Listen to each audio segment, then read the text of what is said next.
नमस्कार, आप देख रहे हैं सीएनबीसी आवाज। मैं हूं मनीषा गुप्ता और आज बात करेंगे गेहूं की, जहां पर इसे प्रोहिबिटेड से निकालकर फ्री कैटेगरी में डाल दिया गया है। जहां तक गेहूं और गेहूं के प्रोडक्ट्स के एक्सपोर्ट की बात है, क्या है डिटेल्स, क्यों है ऐसा और किस तरह से इसका इम्पैक्ट होगा, स्पेशली त्योहारों से पहले, उस पर करेंगे चर्चा। साथ ही बात करेंगे सोने चांदी की, जहां पर अगस्त के महीने में अब तक यहां पर 15% की तेजी हम सोने में दर्ज कर चुके हैं। ये 2008 के बाद कोई एक ऐसा महीना है जहां पर 15% तक की तेजी हमने एक ही महीने में आते हुए देखी है। यहां से आगे क्या क्यूज रह सकते हैं, इस पर भी होगी चर्चा। इन सब पर बात करने के लिए हमारे साथ जीजेपीसी के चेयरमैन किरीट भंसाली हैं, व्हीट प्रोडक्ट प्रमोशन काउंसिल के चेयरमैन अजय गोयल और मोतीलाल ओसवाल से नवनीत दमानी। आप सभी का कार्यक्रम में स्वागत है। अजय जी, आपसे शुरुआत कर लेते हैं। और अनएक्सपेक्टेड था, आई डोंट नो इंडस्ट्री इसे एक्सपेक्ट कर रही थी या नहीं, स्पेशली फेस्टिवल से पहले। ऑफ कोर्स नंबर्स अच्छे हैं, प्रोडक्शन अच्छी है, सरकार के पास बफर स्टॉक है, वो भी काफ़ी बेहतरीन है। लेकिन आप इस स्टेप को, जो नोटिफिकेशन कल डीजीएफटी की तरफ से आया है, उसे इस समय कैसा देखते हैं?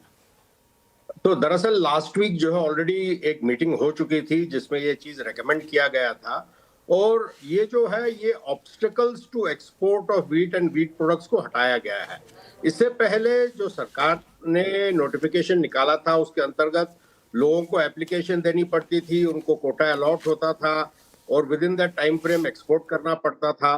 तो जो जेन्युइन एक्सपोर्टर्स थे उनको कोटा मिल नहीं रहा था, क्योंकि हर एप्लीकेंट को जो है कोटा प्रोरेटा दिया जा रहा था। इसकी वजह से काफी एक्सपोर्ट सफर हो रहा था। जो भी मार्जिनल एक्सपोर्ट हो सकता था वो सफर हो रहा था, क्योंकि जो क्वांटिटेटिवली अच्छा एक्सपोर्ट करना चाहते थे उनको उतना कोटा मिल नहीं रहा था।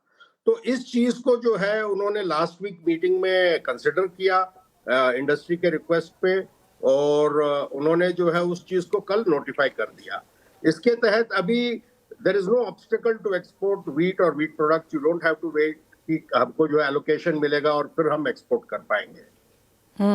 आजी जी, अगर क्रॉप देखी जाए 2025-26 की, तो 120 मिलियन टन के आसपास सरकार का नंबर है, और साथ ही साथ एफसीआई के पास यहाँ पर 50 मिलियन टन है, जो कि 5 साल का हाई भी है इन दैट सेंस।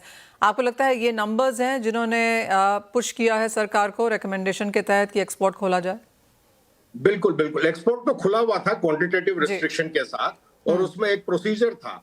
उस रेड टेप को जो है सरकार ने डीजीएफटी के थ्रू हटा दिया है। पहले नहीं तो जो है काफी कंबरसम प्रोसेस था, एवरी मंथली एलोकेशन होता था, और जो आदमी एक्सपोर्ट नहीं करता था उसके ऊपर कोई पेनल्टी नहीं थी, केवल उसका एलोकेशन रद्द हो जाता था। इसकी वजह से जेन्युइन एक्सपोर्टर सफर कर रहे थे, जैसे मैंने कहा। तो अब वो जो है obstacle is behind us. Alright, तो अब आपको क्या लगता है कितना एक्सपोर्ट हम यहाँ पर देख पाएंगे और क्या इससे नंबर्स बेहतर होते हुए दिखेंगे? डेफिनेटली इसका असर पड़ेगा, क्योंकि जो आज की तारीख में डिसरप्शंस हो रहे हैं शिपिंग में, खास तौर पे ब्लैक सी पोर्ट से, जहां पर काफी मात्रा से ट्रेड होता है व्हीट, वहां से जो है शिप्स निकल नहीं पा रही हैं या जाके लोडिंग नहीं कर पा रही है।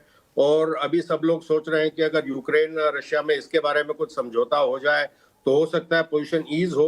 लेकिन इसकी वजह से US markets, Argentinian markets, Australian markets, सब जगह ऑल्टरनेट शिपिंग देख रहे हैं लोग। And India is well placed as far as neighbourhood is concern, खास तौर पे Bangladesh, Nepal, east Africa, south Asia, इधर जो है इंडियन एक्सपोर्ट के प्रोस्पेक्ट्स बेटर हो जाएंगे अभी। अगर एक नंबर के तहत शेयर कर सके, किस तरह का एक्सपोर्ट आप बनता हुआ देखेंगे इस सीजन में? कितना एक्सपोर्ट जा पाएगा बाहर? डेफिनेटली 1 मिलियन टन का जो है लक्ष्य हिंदुस्तान रख सकता है इस एंटायर व्हीट एक्सपोर्ट के लिए, क्योंकि ग्रेजुअली पिकअप होता नजर आ रहा है अनसर्टेनिटी की वजह से मेनली। और फेस्टिवल डिमांड इंडिया की कैसे देखते हैं आने वाले विंटर्स मंथ्स में? अभी जैसे राखी पूनम आ जाती है, फेस्टिवल सीजन स्टार्ट हो जाता है टेक्निकली मार्केट पार्लेंस में, तो डिमांड बॉयंट रहने की उम्मीद है, अच्छी डिमांड रहने की उम्मीद है। एंड ये भी उम्मीद है कि सरकार अगले महीने ओएमएसएस भी खोल देगा, जिसकी वजह से थोड़ा सा जो है बाजार में भी स्थिरता आएगी। और प्राइसेस कैसे देखेंगे फिर हम? स्टडी रहेंगे, मतलब जो है, but it will also depend कि भारत सरकार जो ओएमएसएस स्कीम है उसमें एलोकेशन पर मिल कितना देती है। अगर वो लो रहा तो डेफिनेटली एक 2-3% राइज इन प्राइसेस नजर आएगा, लेकिन अगर सफिशिएंट एटलीस्ट 400-500 टन पर मिल रहा तो मुझे नहीं लगता कोई बाजार ज्यादा कहीं आगे दौड़ेगा। तो भी एक रेंज क्या देखेंगे अजय जी? 2900 के आसपास दिल्ली जो है स्टेबल रहना चाहिए। Point taken. तो 2900 के आसपास यहाँ पर दिल्ली स्टेबल रह सकता है, तो प्राइसेस 30 के ऊपर बहुत ज़्यादा जाएं ऐसा फिलहाल यहाँ पर नहीं लगता। डिमांड अच्छी खासी है, लेकिन क्लियरली ओएमएसएस यहाँ पर सरकार सितंबर में खोल पाएगी, तो वो एक चीज़ है जो प्राइसेस इन कंट्रोल रखेगा। सरकार के पास अच्छी खासी as of now buffer stock है 50 मिलियन टन, जो कि 5 साल का हाई है। तो कुछ ऑफकोर्स यहाँ पर माल जैसे जैसे बाजार में आता जाएगा, इंडियन प्राइसेस इन कंट्रोल रहेंगे और एक्सपोर्ट्स अजय जी ने हमें कहा ही कि 1 मिलियन टन तक का हम यहाँ पर वो नंबर आंकड़ा आता हुआ देखेंगे। ये तो बात हुई गेहूं की, लेकिन बात अब यहाँ पर सोने की कर लेते हैं, क्योंकि यहाँ पर एक जोरदार कमबैक हमने प्राइसेस में आता हुआ देखा है। अगस्त के महीने की अगर बात की जाए तो 15% की तेजी हमने गोल्ड के मार्केट्स में आते हुए देखी है। आपको याद दिला दें कि जुलाई में यहाँ पर लो 3980 तक भी हमने जाता हुआ देखा था। वहां से 4670 का हाई हमने एशियन मार्केट्स में आज बनता हुआ देखा है। ऑफ कोर्स उसके आसपास के लेवल्स, हल्की सी मुनाफा वसूली के साथ कारोबार। लेकिन किरीट भंसाली जी हमारे साथ जुड़ चुके हैं। किरीट जी, कैसे देखते हैं सबसे पहले जो ये स्ट्रॉन्ग टर्न अराउंड हमने यहाँ पर गोल्ड में आता हुआ देखा है प्राइसेस के तौर पर, और जिस तरह से फेस्टिवल डिमांड यहाँ पर बन सकती है? किरीट जी को फिर से जोड़ने की कोशिश करेंगे। नवनीत, आपकी क्या सेंस है? वेल मिश्रा जी, हमने एक मैसिव रिबाउंड गोल्ड के सिल्वर के प्राइसेस में आते हुए देखा है। एंड लार्जली मार्केट कहीं ना कहीं एक सुस्त कारोबार कर रहा था 3900 4200 के बीच में, और उसके बाद जो रिबाउंड आया है तो एक मैसिव क्लैरिटी मार्केट में डेवलप हो गई कि रेट हाइक की जो पॉसिबिलिटी है वो पॉसिबली 2 रेट हाइक नहीं, शायद 1 रेट हाइक, और 1 रेट हाइक भी शायद ना हो। बट बॉन्ड यील्ड कुछ और ही संकेत दे रही है। अभी भी 10 30 ईयर 5.325 5.3 के आसपास ट्रेड कर रहा है, और 10 ईयर अबाउट 4.7 के आसपास ट्रेड करा। तो कहीं ना कहीं मिक्स संकेत है, और मेरा मानना यह है कि जिस स्पीड में रिबाउंड आया है, छोटा मोटा करेक्शन भी उसी स्पीड में आएगा। नैरेटिव बहुत शार्पली चेंज होंगे। कल जैक्सन होल में एक मीटिंग है, आई थिंक थर्सडे को जैक्सन होल में एक मीटिंग है जहां पे फेड चीफ बात करने वाले हैं। तो वो एक बहुत इंपॉर्टेंट डिस्कशन हो सकता है जो मार्केट का नेक्स्ट कोर्स और डायरेक्शन डिसाइड कर सकता है। ओवरऑल बायस मीडियम टर्म की अवधि में तेजी है, बट शॉर्ट टर्म में जो रिबाउंड हुआ है मुझे लगता है कि थोड़ा सा कॉशियस होना चाहिए। रिटेल निवेशक को कैरिड अवे नहीं होना चाहिए कि ये फुल ब्लोन रिबाउंड है। झटके आते रहेंगे। इस अपॉर्चुनिटी को जब जब आपको एक रिबाउंड या रिट्रेसमेंट मिले तभी एनकैश करने की कोशिश करिए। नवनीत, चांदी कैसे देखेंगे? क्योंकि रिबाउंड वहां पर भी है, लेकिन चांदी अगर नियर टर्म में देखा जाए तो सोने को थोड़ी सी अंडर परफॉर्म करती हुई नजर आई है। वेल $54-55 का लो और ऑलमोस्ट $70 का पीक, ये रहा है चांदी का journey for the last 2 months. Almost 27-28% के आसपास के रिटर्न हमने चांदी में आते हुए देखे। थोड़ा बहुत रिट्रेसमेंट करेक्शन यहाँ भी ड्यू हो सकता है, because base metal as a complex बहुत ज्यादा तेजी की इंडिकेशन नहीं दे रहा है। और दूसरा है कि गोल्ड के जो फंडामेंटल है और चांदी के फंडामेंटल काफी डिफरेंट है, काफी विपरीत है। चांदी में इस टाइम कोई मेजर शॉर्टेज नहीं है, और मार्केट पार्टिसिपेंट्स भी जितने एग्रेसिवली लास्ट 4 महीने में दिसंबर जनवरी फरवरी में ट्रेड करते हुए नजर आए, थोड़े से बैकफुट पे रहेंगे। तो ओवरऑल मेरा मानना यह है कि चांदी रिबाउंड मोड में रहेगा, बट गोल्ड का जो स्ट्रेंथ है या गोल्ड की जो जो क्लैरिटी है वो अभी फिलहाल के लिए चांदी में मिसिंग है। तो बहुत सोच समझ के इसको प्ले करना चाहिए। आपको बार बार मैसिव झटके मिलते रहेंगे, बाइंग अपॉर्चुनिटी को झटकों पे ही यूज करिए। फिलहाल के लिए थोड़ा एक रिबाउंड हम देख चुके हैं, थोड़ा सा कॉशियस या बैकफुट पे रहिए। नवनीत, साथ ही साथ बाकी मेटल्स में यहाँ पर क्या सेंस है? क्योंकि सोने चांदी में तेजी जरूर देखने को मिली है, लेकिन बाकी बेस मेटल्स में हल्का सा ठहराव है। वेल पूरे बेस मेटल कॉम्प्लेक्स में अगर हम देखें तो कॉपर जो है ऑलमोस्ट $14,000 के ऊपर या लगभग ₹1400 के आसपास ट्रेड करता हुआ नजर आया भारतीय बाजारों में भी। कॉपर अगर हम देखें तो पिछले 1.5 साल में 8,800 8,900 से बढ़ के 14,000, तो ऑलमोस्ट 50% की रैली दे चुका है। फंडामेंटल अभी भी बहुत स्ट्रांग है, और मुझे लगता है अगले 1 से 1.5 साल में हम $17,000 के आसपास इस पे बात कर रहे होंगे। कैश टू 3 मंथ काफी टाइट है, करीब करीब 45% हमने डिप देखा है एलएमई इन्वेंट्रीज पे। कॉमेक्स इन्वेंट्रीज काफी फुल है। बैकवर्डेशन करीब $500 के आसपास हो गया था लास्ट मंथ में। तो फंडामेंटल फैक्टर्स काफी स्ट्रांग है, और जो डिमांड फैक्टर्स है वो आज भी बहुत ही स्टेबली इसको ड्राइव करते हुए नजर आएंगे। बट 50% का रैली छोटा नहीं होता है, इसमें थोड़ा बहुत पॉज हमने आने वाले दिनों में देखने मिल सकता है। मुझे लगता है कंसोलिडेशन का फेज पूरे बेसमेंट कॉम्प्लेक्स में शुरू हो सकता है। 33,200 वाला ऑलमोस्ट जिंक को हमने रिबाउंड होते हुए 3850 तक जाते हुए देखा है। तो मुझे लगता है ये दोनों तीनों कमोडिटी एक डिसेंट मूव दिखा चुकी है। एक कंसोलिडेशन का रुख चालू हो सकता है। Next leg of upside after the consolidation ही आना चाहिए। फिलहाल के लिए थोड़ा सा कॉशियस अप्रोच रखना चाहिए। क्रूड ऑयल प्राइसेस में जिस तरह की स्टेबिलिटी हमने आते हुए देखी है, उसे आप कैसे रीड करेंगे? क्योंकि बाजार अनसर्टनिटीज तो झेल ही रहा है कि आगे जाकर और क्या इकोनॉमिक, क्या फाइनेंशियल सैंक्शंस यहाँ पर हम यूएस की तरफ से आता हुआ देख सकते हैं। क्लैरिटी अवेटेड है, लेकिन तब तक और जिस तरह के प्राइसेस फिलहाल यहाँ पर हैं, क्या लगता है किस तरह से कारोबार किया जाना चाहिए? वेल ब्रेंट और WTI दोनों ही अच्छी तेजी के संकेत दे रहे हैं और इन दोनों के बीच में जो स्प्रेड है वो $3-4 हुआ करता था, आज 7 साढ़े $7 के आसपास ट्रेड कर रहा है। मेरे हिसाब से बाजार में संकेत काफी मिक्स्ड है और फेड फेड के ऊपर जो फोकस है वो है ही, बट स्ट्रेट से जो शिप्स रवाना हो रही है उसमें भी जो फॉल देखने मिला है, किसी दिन 7 शिप, किसी दिन 11 शिप, इस तरह की शिप्स रवाना हो रही थी। एवरेज में अगर हम पिछले साल देखें नॉर्मलसी के टाइम पे तो 70 से लेके 100 शिप के आसपास रवाना होती थी। तो आज भी स्ट्रेट खुला है, बंद है, इसके ऊपर बहुत सारा डिबेट हो सकता है एंड जो जो काइंड ऑफ पैसेज ओपन होके जिस तरह से नॉर्मल सी आनी चाहिए बाजार में वो आज भी पूरी तरह से रिस्टोर नहीं हुई है। तो मेरे हिसाब से I am very positive on crude oil as a commodity और मुझे लगता है कि $100 के ऊपर ब्रेंट और $95 के ऊपर WTI हमें जल्दी देखने मिल सकता है। It's just a matter of time कि वापस who blinks the I first, दोनों में से एक भी नेशन ने अगर कोई भी तरह की एक दूसरे के ऊपर प्रतिक्रिया की तो इस बार हमें करीब-करीब 8 से 10% का इंक्रीमेंटल गेन क्रूड में कभी भी देखने मिल सकता है। तो डाउनसाइड लिमिटेड है, बाइंग ऑन डिप्स की अपॉर्चुनिटी एनकैश करनी चाहिए। Point taken. नवनीत, बहुत शुक्रिया साथ जुड़ने के लिए। तो यहाँ पर ये सोने चांदी मेटल्स और क्रूड पे राय आती हुई नजर आ रही है। बहुत शुक्रिया आपका समय निकालने के लिए। वेल, बात अब यहाँ पर इंडियन मार्केट्स की कर लेते हैं क्योंकि इंपोर्ट्स हमने यहाँ पर अच्छे खासे आते हुए देखे हैं। आपको याद दिला दें कि मई और जून में इंडिया में गोल्ड इंपोर्ट्स काफ़ी गिरे थे, लेकिन जुलाई में 40-45 टन था। माना जा रहा है कि अगस्त में अच्छी डिमांड यहाँ पर फिर से बनती हुई नजर आएगी। साथ ही साथ फेस्टिवल डिमांड यहाँ पर बेहतर बनती हुई नजर आ रही है। पिछले कई समय से जो खरीदारी नहीं थी वहाँ पर एक टर्न अराउंड बनता हुआ नजर भी आया है और पॉजिटिविटी यहाँ पर लगातार सोने चांदी के प्राइसेस पे। हमारे साथ अब कार्यक्रम में किरीट बंसाली जुड़ चुके हैं। किरीट जी, नमस्कार, शुक्रिया साथ जुड़ने के लिए। किस तरह से आप देखते हैं अगस्त का महीना लगातार यहाँ पर प्राइसेस बनते हुए नजर आए हैं, किस तरह से डिमांड रह सकती है? ऑलराइट, किरीट जी यहाँ पर फिर से नहीं जुड़ पाए हैं। एक ब्रेक का समय है, वापस लौटेंगे और कोशिश करेंगे उनको अपने साथ जोड़ने की। स्वागत है आपका। हमारे साथ GJPC के चेयरमैन किरीट बंसाली हैं। किरीट जी, नमस्कार, शुक्रिया साथ जुड़ने के लिए। किस तरह से आप देखते हैं एक सडन रीबाउंड सोने के प्राइसेस में त्योहारों से पहले, और क्या इसका एक इम्पैक्ट बाइंग पे आ सकता है? Definitely Manisha, good afternoon. एक तो आपको भली बात मालूम होगा, US government bond buying back कर रही है। तो यूएस में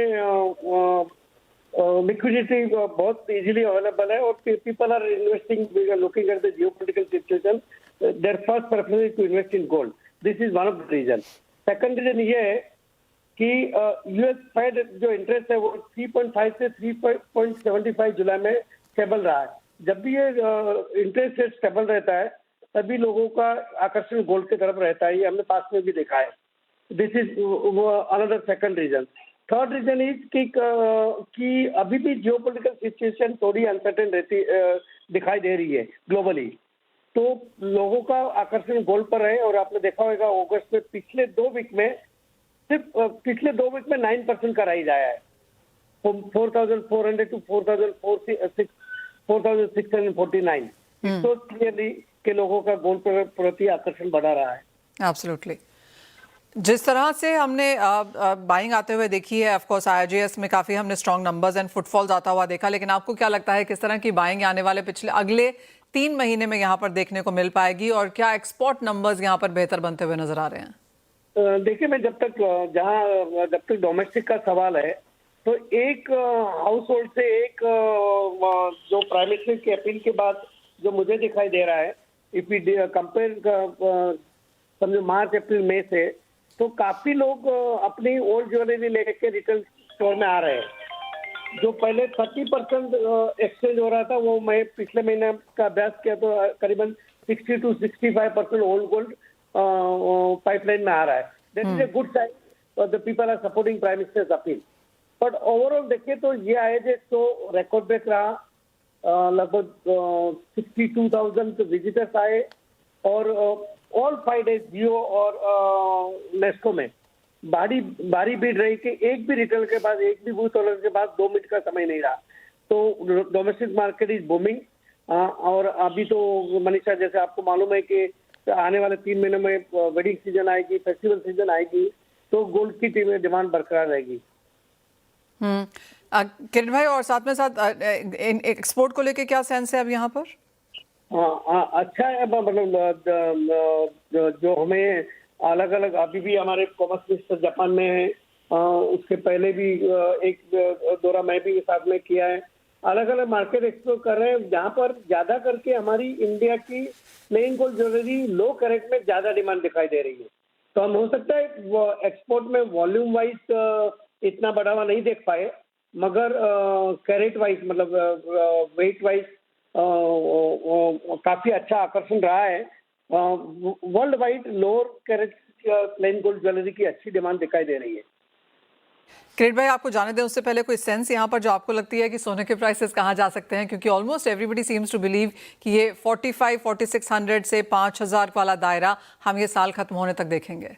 मुझे भी लग रहा है, पहले मैं इतना बुलिश नहीं था, मगर जो अभी मार्केट ने करवट लिया है और मैं यूएस को जो मॉनिटर कर रहा हूँ और जो हिसाब से डोमेस्टिक में डिमांड है वो हिसाब से मुझे अवश्य लग रहा है दिवाली तक 5000 तक जाना चाहिए। Point taken. किरीट भाई एज ऑलवेज बहुत शुक्रिया साथ जुड़ने के लिए। तो ये सेंस आ रही है किरीट भाई बंसाली से, जो जीजेबीसी के चेयरमैन हैं, कि सोने में तेजी रह सकती है, डिमांड अच्छी खासी है। अगर IIJS कोई बेंचमार्क है तो हमने बहुत स्ट्रॉन्ग नंबर्स यहाँ पर मार्केट में बनते हुए देखे भी हैं। CNBC Awaaz and India Bonds present Bond Street. Bond street में अब आपका स्वागत है और आपको बता दें कि भारतीय ईल्ड्स में हमने हल्की सी तेजी का दौर यहां पर जारी देखा है। एक नैरो रेंज जरूर है। इंटरनेशनल मार्केट्स में बॉन्ड्स में बढ़त है, ईल्ड्स में यहां पर थोड़ी सी गिरावट है, लेकिन इंडियन मार्केट्स में जैसे मैंने कहा एक रेंज बाउंड ट्रेंड्स यहां पर बनते हुए नजर आए हैं। कच्चे तेल की जो तेजी है उसके ऊपर बाजार की नजर है। $90-92 के बीच में यहां पर कच्चा तेल आज भी एशियन मार्केट्स में कारोबार कर रहा है। साथ ही साथ ईरान पर यूएस के नए प्रतिबंधों पर मार्केट्स की नज़र रहेगी। इसके ऊपर क्या क्लैरिटी है, कितनी सिवियरिटी है, वहाँ से हम फर्दर क्यूज बनता हुआ देखेंगे। इसी के अलावा आपको बता दें कि जो प्राइवेट मार्केट्स हैं यहाँ पर, वहाँ कौन से पेपर्स यहाँ पर सबसे ज़्यादा एक्टिवली ट्रेड हुए हैं, उसमें बजाज हाउसिंग फाइनेंस का नाम है, IIFL finance, Poonawalla Fincorp, Andhra Pradesh state beverages, साथ ही साथ L&T। ये कुछ कंपनीज हैं जिनके पेपर्स सबसे ज़्यादा एक्टिवली बाजार में ट्रेड होते हुए नजर आए हैं। लेकिन प्राइवेट बॉन्ड इशुएंसेस में यहाँ पर लगातार तेजी बनी हुई है। आज करीबन 66.75 बिलियन की बुक रिलीज हो रही है। कल ये 57.75 था, तो क्लियरली ज़्यादा इशुएंसेस, ज़्यादा बिडिंग की एक्सपेक्टेशन आज यहाँ पर मार्केट्स में है। आज कौन कौन सी कंपनीज यहाँ पर प्लेसमेंट्स कर रही हैं वो उनके पास आपको ले चलते हैं। विजन इंफ्रा इक्विपमेंट यहाँ पर आज मार्केट में है 250 मिलियन के लिए, 2 बॉन्ड्स के द्वारा ये यहाँ पर ये पैसा जुटाने की कोशिश में है। ITI गोल्ड लोन्स 1 बिलियन के लिए बाजार में हैं और 2 साल की मैच्योरिटी वाले बॉन्ड्स लेकर ये भी आज बिड्स कलेक्ट कर रहे हैं।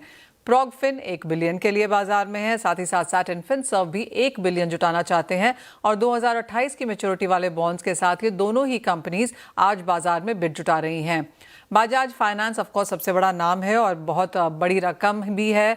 60 बिलियन के लिए ये मार्केट्स में हैं और 2036 की मैच्योरिटी वाले बॉन्ड्स के साथ ये पैसा जुटा रहे हैं। फेडबैक फाइनेंशियल 25 बिलियन के लिए मार्केट्स में है। पंजाब नेशनल बैंक $1 बिलियन जुटाना चाहते हैं 3 to 5 ईयर के डॉलर नोट्स के साथ साथ। होम फर्स्ट फाइनेंस भी 1.5 बिलियन के लिए हैं और नॉन कन्वर्टेबल डिबेंचर्स के साथ यहाँ पर ये पैसा जुटाएंगे। डेट्स क्या हैं वो अभी आनी बाकी हैं, लेकिन बोर्ड अप्रूवल्स इस कंपनी को मिल चुका है। बोर्ड अप्रूवल्स की अगर बात की जाए तो बालकृष्णा इंडस्ट्रीज को भी बोर्ड अप्रूवल है और 5.5 बिलियन रुपए ये भी जुटाएंगे नॉन कन्वर्टेबल डिबेंचर्स के द्वारा।